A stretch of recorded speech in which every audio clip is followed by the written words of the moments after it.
Lydia had always imagined her life would be different. She dreamed of living in a beautiful home, surrounded by luxury, and having a family who loved her. When she married Obinna, a successful businessman, her dreams seemed to come true. Their mansion was grand, filled with expensive furniture, and decorated with the finest art.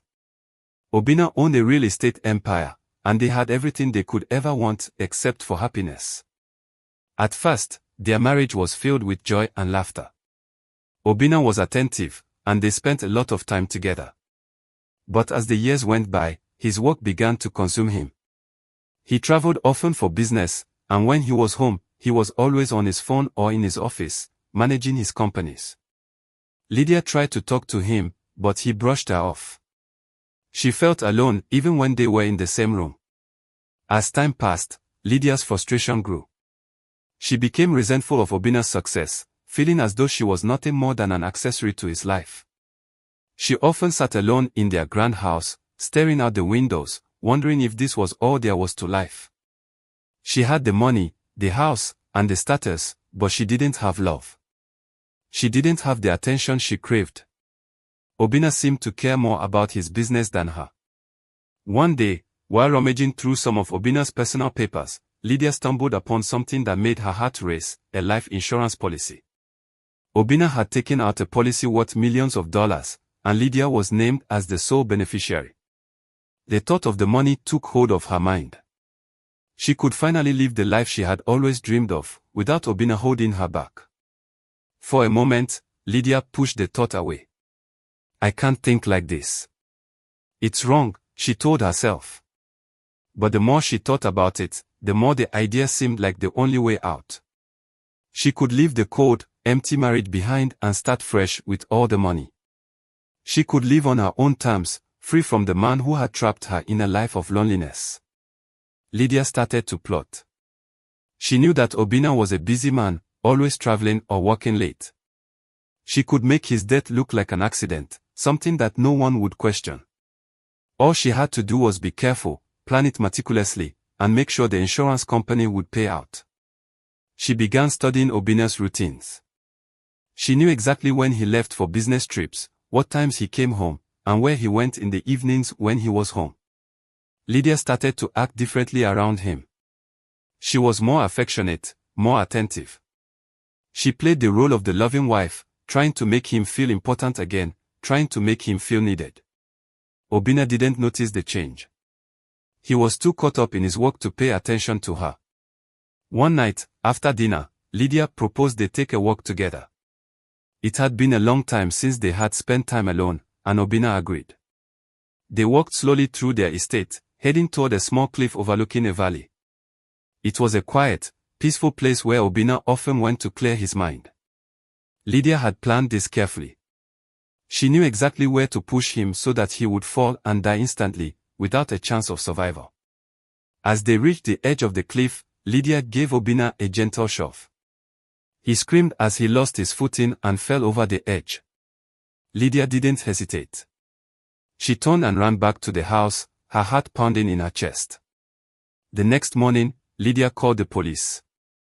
She was frantic, claiming that Obinna had fallen while they were walking. The police arrived and found Obinna's body at the bottom of the cliff. It looked like a tragic accident.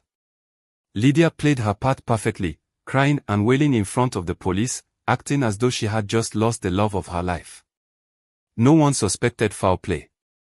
The funeral was a grand affair, with friends, family, and business associates all paying their respects. Lydia was the grieving widow, and everyone pitied her.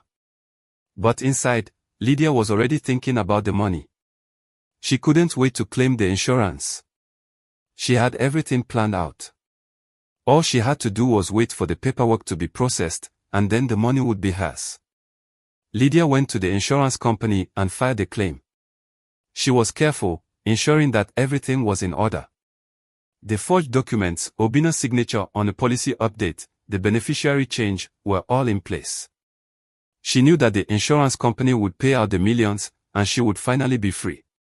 But there was one problem Lydia didn't foresee. The insurance company sent an investigator named Samuel to look into the death. Samuel was known for his sharp instinct and his ability to spot fraud. Lydia thought it was a routine investigation, but Samuel was suspicious from the start. Samuel started by asking Lydia questions about Obina's death. He wanted to know more about the night they had gone for a walk. Lydia's story was consistent, but something didn't feel right.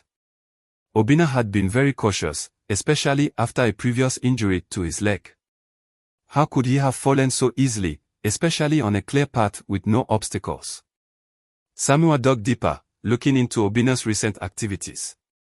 He discovered that Obina had been in the process of updating his will and insurance policy. The new beneficiary change was strange. It had been made just months before Obina's death.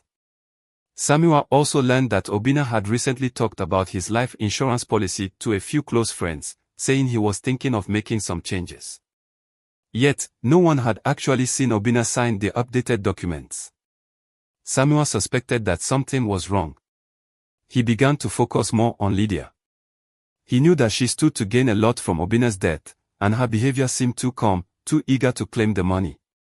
Samuel also learned that Lydia had suddenly become more attentive to Obina in the months leading up to his death, something that seemed out of character. As Samuel continued to investigate, he spoke to friends and colleagues of Obina. They confirmed that Obina had been in a good mood before his death, and there had been no sign that he was planning to take his life. There were no signs of depression or stress, which made the idea of an accidental death even more unlikely. Samuel also learned about Lydia's history with Emeka, a man she had been involved with before marrying Obina. Emeka was a former lover who had been poor when they were together, but now he had wealth and influence. Samuel wondered if Emeka had been involved in the plot in some way. Lydia started to feel the pressure. She knew the investigation was getting closer to the truth. Emeka came into the picture, offering his help to Lydia. He knew about the insurance claim and was aware that Lydia had a lot of money coming her way. He made demands, wanting a share of the payout. Lydia was terrified. If Emeka went to the police, everything she had worked for would be exposed. Lydia agreed to pay Emeka a large sum of money to keep quiet. But it wasn't enough for him. He wanted more. He threatened to go public with the truth, saying that Lydia had planned Obina's death to get the insurance money. Lydia's life began to spiral out of control. The police were closing in, and Samuel had gathered enough evidence to charge her with murder and fraud. The forged signatures, the suspicious beneficiary change, and the motive were all there. Lydia was arrested and taken to court. As the trial began, the truth came out. Obina's death wasn't an accident. Lydia had planned his murder carefully, and the forged insurance claim was the final piece of the puzzle. She was sentenced to life in prison for her role in Obina's death and for the fraud she had committed. In prison, Lydia sat alone in her cell, realizing that the life she had dreamed of was gone. She had betrayed Obina, the man she had once loved, for money. In the end, the wealth she had sought was nothing but an empty promise. She had lost everything: her husband, her freedom, and her future. She thought about the life she could have had, the love she could have found, but now it was too late. Obina was gone, and she was paying the price for her greed. The millions of dollars that had seemed like a way out had instead become the reason for her downfall.